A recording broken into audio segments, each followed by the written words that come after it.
guys. Malam. Jadi hari ini kita bakal diskusi tentang tugas bio yang dikasih Bu Widuri ya. Jadi sebelumnya kan sudah dibahas di via WA yang pembagian pertanyaan-pertanyaannya.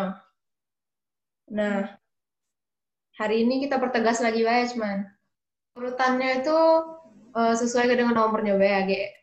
Nah, untuk narasumbernya yang tadinya kan kakak nyerut, tapi karena ada kejadian jadi tidak jadi. Jadi narasumbernya nanti baru dicari lagi. Terus tuh kalau kata Bu Widuri, sebelum kita wawancara disuruh cari referensi dulu tentang pertanyaan-pertanyaan kalian tuh. Jadi harus dicari dulu informasinya. Nah, untuk kalau nanyanya itu harus pakai bahasa yang komunikatif, yang tidak kaku-kakunan juga itu, tapi harus pakai bahasa Indonesia yang baik dan benar. Terus harus pakai seragam juga katanya. Nah, sudah kayak itu deh. Ada pertanyaan kan? Jelas. Cuma narasumbernya gimana kayaknya? Darah bisa ada yang kenalan waktu itu? Iya, sudah ditanya belum? Nggak tahu, belum ditanya oleh. Baru dibilang tadi. Coba kau tanya Lagi kau kabari. Ya tanya dulu.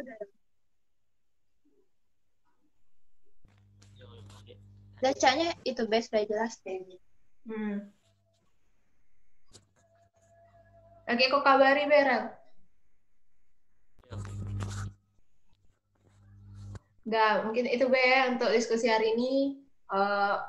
Thank you sudah datang, sudah masuk galau hari ini. Oke. Selamat malam, dokter. Halo, selamat malam semua. Ini kita cuma berlima. Iya, Dok. Ditunggu. Iya. Sudah lengkap. Ya. Sudah lengkap ya. Oke. Saya perkenalkan diri dulu ya. Nama saya Dr. Lydia Brahmana, Sembiring. Orang Karo. Yang nggak orang Karo nggak tahu nih ya.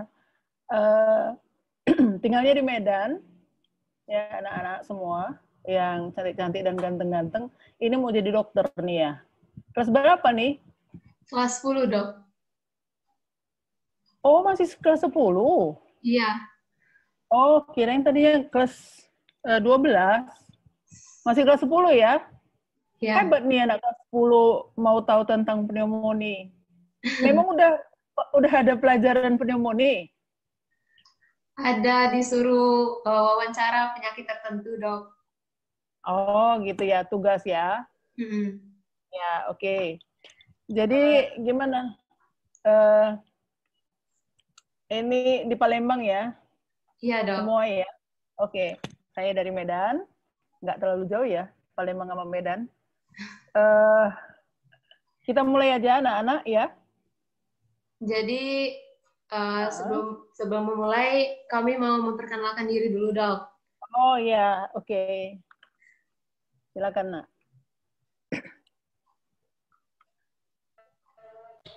Nama saya Florenzia Iwan Wibowo, absen 10. Perkenalkan, nama saya Darel Hans Fabian Ginting, absen 6. Perkenalkan, nama saya Kevin Lim, absen 14. Oke. Perkenalkan, nama saya Fania Ruth Dumaria Siregar, absen 24. Dan saya sendiri, Violen Iren Fendi, absen 25. Kami dari kelompok 4, kelas 10 MIPA 6, SMA Safri 1 Palembang. Jadi kita mulai saja wawancaranya ya, Dok. Saya kasih presentasi dulu ya. Saya kasih ceritanya dulu. Atau langsung pertanyaan? Langsung pertanyaan aja ya? Boleh, Dok, kalau mau misalnya dikasih presentasi dulu. Oke. Udah bisa dilihat semua ya, Nak ya? Udah, Dok. Oke. Kita cerita tentang pneumonia, karena permintaannya pneumonia. Nanti mungkin kalian mau menghubungkannya dengan coronavirus ya? Bukan? Ya, boleh, Dok. Memang spesial pneumonia? Iya. Ya. Oke. kita masuk ke pneumonia. Tapi ini gambarnya salah ya. Gambar paru-paru, gambar jantung. Harusnya gambar pneumonia ya. Pneumonia itu adalah penyakit radang paru-paru ya, yang disebabkan oleh infeksi paru gitu ya. Pneumonia bisa menimbulkan gejala yang ringan sampai berat. Gejala yang ringan itu misalnya cuma flu aja dia. Tapi kalau yang berat itu bisa memang sesak napas sehingga membutuhkan oksigen dan harus dirawat di rumah sakit. Kalau tidak bisa menyebabkan kematian ya. Beberapa gejala yang umumnya dialami penderita pneumonia adalah batuk berdahak, demam, dan sesak nafas. Jadi, pneumonia itu adalah penyakit radang paru-paru yang bisa disebabkan oleh jamur, oleh bakteri, ataupun oleh virus. Kalau sekarang yang terkenal dengan, kalau virus yang ngetop sekarang itu virus corona ya. Tapi sebelum-sebelumnya bukan hanya virus corona, banyak virus yang lain yang bisa menyebabkan pneumonia. Pneumonia juga dikenal dengan istilah paru-paru basah. Kenapa dia disebut paru-paru basah? Karena anak-anak tahu ya, paru-paru kita kan ada dua ya, kanan kiri, dan ada kantong paru-paru atau disebut juga dengan alveolus. Alveolus itu tempat pertukaran udara, oksigen, ya, memasukkan oksigen dan mengeluarkan karbon dioksida atau CO2 ya. Jadi itu alveolus itu sebenarnya harusnya tempat pertukaran udara. Tapi karena ada infeksi, dia bisa berisi cairan, bisa berisi air, bisa berisi nanah, sehingga basahlah dia. Makanya pneumonia dikenal juga dengan istilah paru-paru basah. Jadi meski pneumonia ini bisa terjadi pada siapa saja, tetapi beberapa orang lebih rentan untuk terkena pneumonia seperti anak di bawah 2 tahun dan di atas 65 tahun. Jadi bayi-bayi pun bisa kena pneumonia. Orang tua yang lanjut usia pun bisa kena pneumonia. Mereka itu paling rentan, ya. Jadi kalau orang muda bisa nggak kena pneumonia? Bisa, semua umur bisa dikenai oleh, bisa terinfeksi pneumonia. Cuman kalau orang dewasa yang seperti kita gitu ya, dari umur berapa? Di atas 2 tahun sampai 50-an gitu ya, itu kalau kena pneumonia biasanya lebih gampang sembuh gitu. Kenapa? Karena kita punya daya tahan yang kuat gitu. Biasanya gini ya, kita masih aktivitas fisik, terus masih kuat makan, makanan-makanan yang bergizi, terus belum ada penyakit penyerta. Kalau orang tua biasanya udah ada penyakit penyerta ya, misalnya diabetes atau sakit gula, penyakit TBC mungkin, jadi bisa komplikasi dia, atau kanker, atau hipertensi, atau sakit jantung, dan lain-lain ya. Jadi banyak penyakit penyerta menyebabkan pneumonia menjadi lebih berbahaya gitu. Oke, kita lanjut ke penularan pneumonia. Bagaimana cara penularan pneumonia? Cara penularan pneumonia itu sebenarnya ada 2. Bisa secara langsung atau tidak langsung. Secara langsung maksudnya droplet. Droplet itu adalah cairan yang keluar dari mulut. Misalnya kita batuk atau bersin.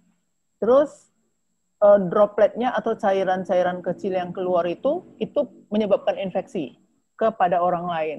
Jadi kalau bisa untuk mencegah penularan ya ditutup pakai tisu, siap itu tisunya dibuang, atau dengan cara gini. Misalnya kita mau batuk, kita batuknya gini. Gitu. Jadi sehingga yang kena itu ini misalnya ya, terus kita nggak pegang-pegang. Misalnya kita batuknya gini, siap itu kita pegang-pegang yang lain. Nah, jadi kuman-kumannya lengket ke tempat-tempat yang lain. Kalau ini kan nggak bisa menyentuh yang lain ya gitu ya. Tapi yang sebaiknya adalah memang pakai masker. Pakai masker itu yang paling baik ya. Atau ditutup dengan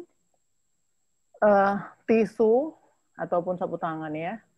Nah, cara penularan langsung itu langsung melalui percikan kecil air liur yang dikeluarkan dari mulut, atau bisa secara tidak langsung, misalnya gini, batuk, seorang penderita pneumonia batuk asal aja, nggak ditutup, kemudian kenalah misalnya kalau di sekolah misalnya apa ya, meja atau buku, terus dipegang sama yang lain.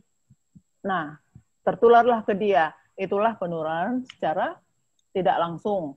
Bisa juga dengan berbagi makanan dan minuman atau menggunakan peralatan makan dan minum dengan penderita pneumonia. Kita nggak tahu dia penderita pneumonia, terus kita berbagi makanan dengan dia. Nah, itu juga menjadi sumber penularan ya. Kemudian kita masuk ke gejala pneumonia. Gejala pneumonia itu yang paling ringan adalah flu aja. Tapi lebih dari itu, lebih beratnya kalau daya tahan tubuh kita tidak kuat, kita akan mengalami demam, badan pegal-pegal, sakit, meriang, menggigil ya. Kemudian batuk, bisa batuk kering, bisa batuk berdahak, warnanya bisa kuning, hijau, atau malah batuk darah, sesak nafas, berkeringat, menggigil, nyeri dada ya. Waktu napas sakit. Kalau batuk juga dadanya sakit gitu ya. Kalau udah dalam keadaan lebih berat lagi bisa timbul mual, muntah, diare, selera makan menurun, lemas, detak jantung meningkat. Itu kalau udah lebih bahaya. Tapi yang biasa-biasa aja, cuman demam, batuk, sesak ya, itu paling sering. Tapi kalau yang sudah begini banyak, biasanya udah berat ya, ya. Jadi bagaimana cara pengobatan pneumonia? Cara pengobatan pneumonia adalah kita lihat dari sebabnya. Sebabnya apa tadi? Bisa jamur, bisa infeksi karena jamur, bisa infeksi karena virus, bisa infeksi karena bakteri. Jadi kalau karena bakteri, diobatilah dengan antibakteri. Kalau virus, diobati dengan antivirus. Kalau disebabkan oleh jamur, dikasih obat anti jamur. Itu berdasarkan penyebabnya. Berdasarkan gejalanya, kalau kita demam, ya dikasihlah obat demam. Kalau sesak, dikasih oksigen, gitu ya. Jadi kalau masih flu, batuk, demam, itu mungkin masih bisa diobati dengan rawat jalan. Nggak usah opname, nggak usah rawat inap di rumah sakit. Tapi kalau udah mulai ada sesak, kita harus berikan dia oksigen. Dan mungkin akan dipasang infus untuk menambah cairan atau semua gejala yang ada ya. Misalnya kalau mual muntah dia kan nggak bisa makan, terpaksa kita pasang infus gitu ya. Kemudian treatmentnya, nah seperti ini. Jika mengalami gejala yang berat, penderita pneumonia perlu dirawat di rumah sakit. Selama rawat inap di rumah sakit, penderita akan diberikan penanganan antibiotik seperti tadi ya, oksigen kalau sesak, pemberian cairan infus kalau kekurangan cairan ya, kalau untuk mengatasi kekurangan nutrisi juga ya, kalau dia nggak mau makan ataupun muntah. Terus rehabilitasi paru, karena sakit dadanya, mungkin dia harus fisioterapi paru dadanya ya, harus digerakkan gimana, atau agak dipukul-pukul supaya dahaknya lebih encer, nggak kental, selain dengan makan obat. Ya, jadi kalau batuk diberikan obat batuk, misalnya dahaknya kental, dikasih pengencer dahak gitu ya nak ya. Terus pencegahan pneumonia. Pneumonia dapat dicegah dengan beberapa cara, diantaranya dengan vaksinasi. Ada vaksinasi pneumonia, cuman belum masuk dalam program pemerintah. Kan ada program pemerintah vaksinasi ya. Jadi ini nggak diprogramkan, cuman siapa yang mau bisa. Kenapa ini masih agak mahal ya. Pneumonia dapat dicegah dengan beberapa cara, diantaranya menjalani vaksinasi, memperkuat daya tahan tubuh, misalnya dengan mencukupi asupan nutrisi, ya. Jadi gimana kita supaya daya tahan tubuh kita kuat? Kita harus cukup istirahat, harus berolahraga, harus apalagi makan makanan yang bergizi, nggak asal-asalan aja, yang penting kenyang. Nggak bisa gitu ya. Harus proteinnya cukup, cairannya cukup, apalagi seratnya cukup gitu. Sehingga daya tahan tubuh kita kuat. Terus menjaga kebersihan diri, misalnya rajin mencuci tangan dan tidak menyentuh hidung mulut dengan tangan yang belum dicuci. Tidak merokok, itu paling penting ya nak ya. Karena rata-rata orang yang merokok terinfeksi, gampang terinfeksi paru-parunya. Jadi tidak mengkonsumsi minuman beralkohol, menjaga jarak dengan orang yang sedang batuk atau pilek ya. Kalau dekat-dekat kita bisa tertular. Cara pencegahan, mitos. Ini mitos atau fakta? Yang saya cari tentang mitos atau fakta itu cuman ini. Apakah vaksinasi terhadap pneumonia mungkin melindungi dari coronavirus? WHO mencatat bahwa meskipun vaksinasi pneumonia yang ada tidak akan melindungi terhadap COVID-19, dianjurkan untuk perlindungan terhadap penyakit pernafasan gitu. Jadi misalnya gini, coronavirus pun kita tahu kan dia menyerang paru-paru ya kan?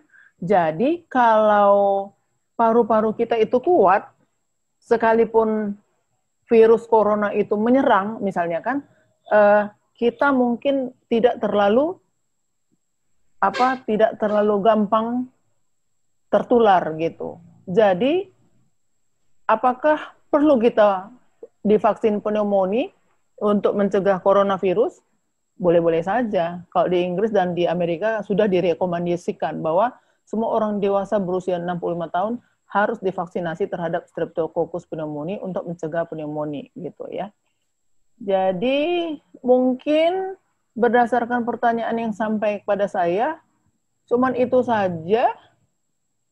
Mungkin kita bisa masuk langsung ke tanya jawab ya. Yuk silakan nak.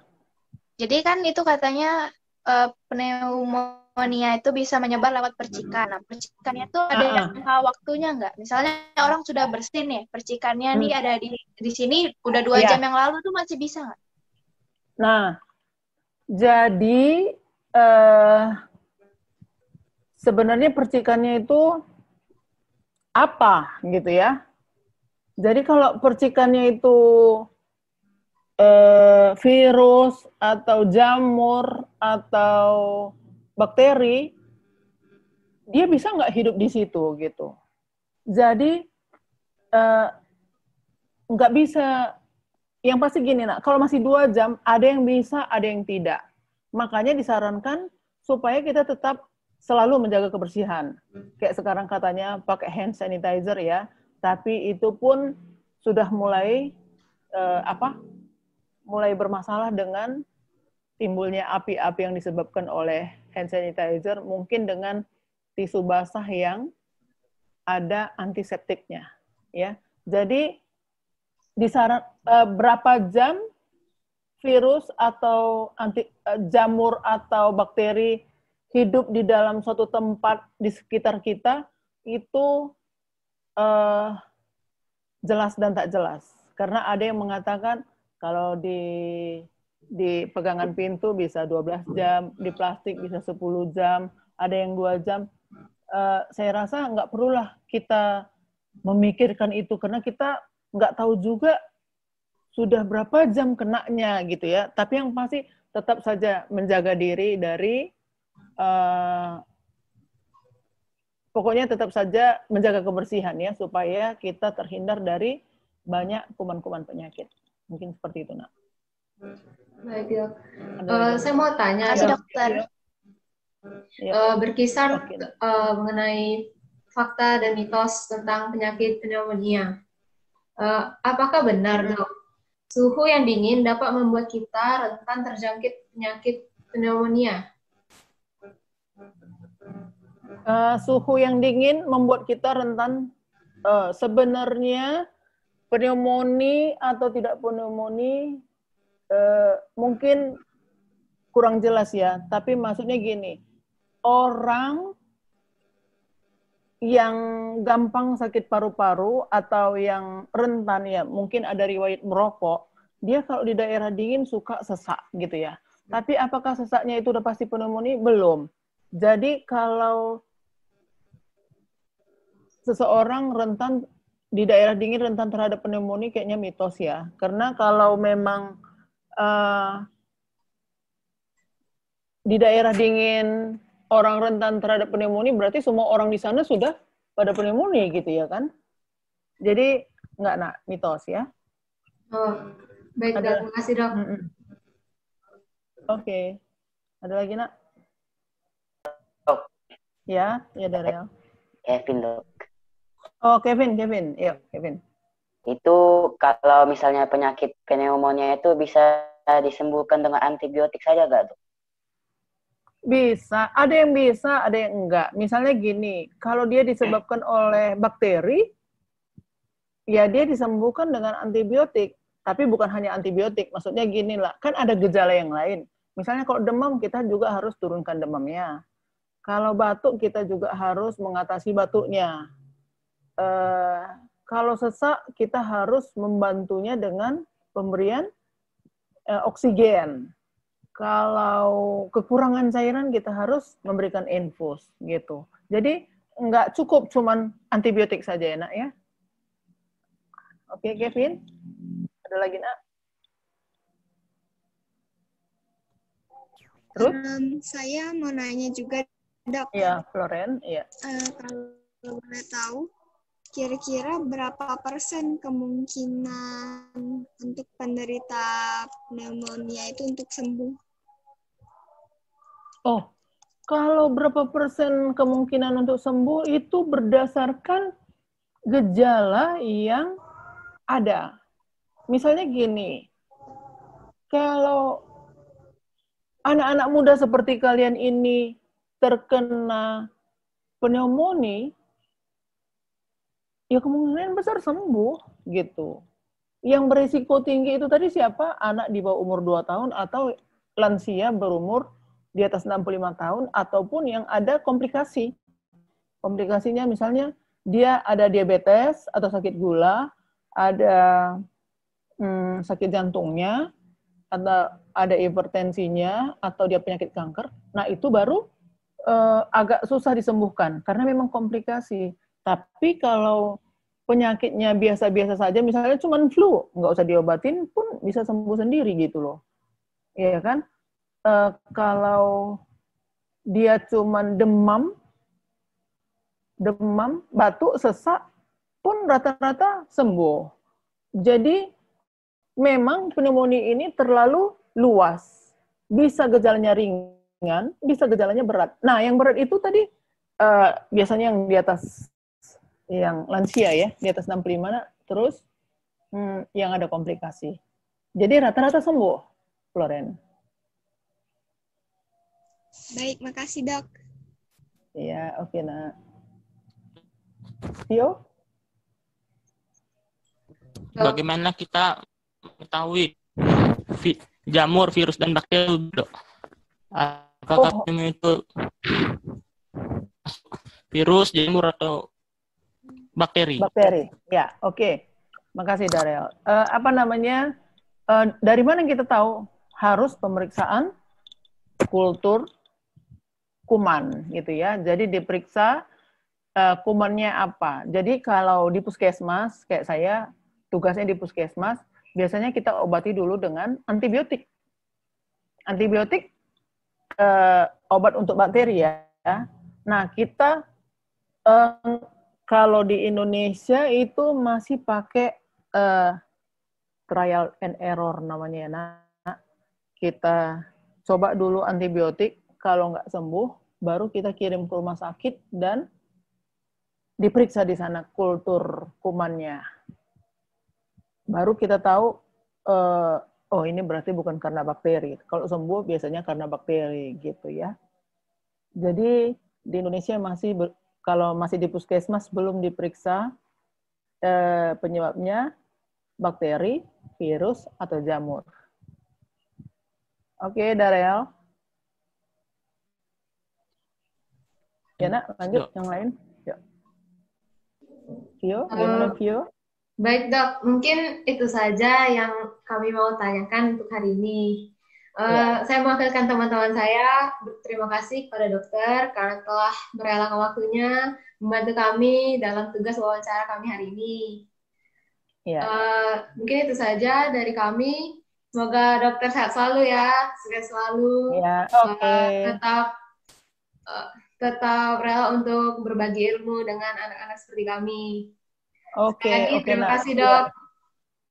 Iya, terima kasih. Mudah-mudahan tugasnya berhasil baik ya. Amin. Semua anak-anak pintar, mudah-mudahan suatu saat jadi dokter, menggantikan generasi yang sudah mau pensiun. Oke ya? Oke, salam sehat semua. Salam sehat dok, terima kasih dok. Salam sehat dokter, makasih. Salam sehat dok, terima kasih. Makasih.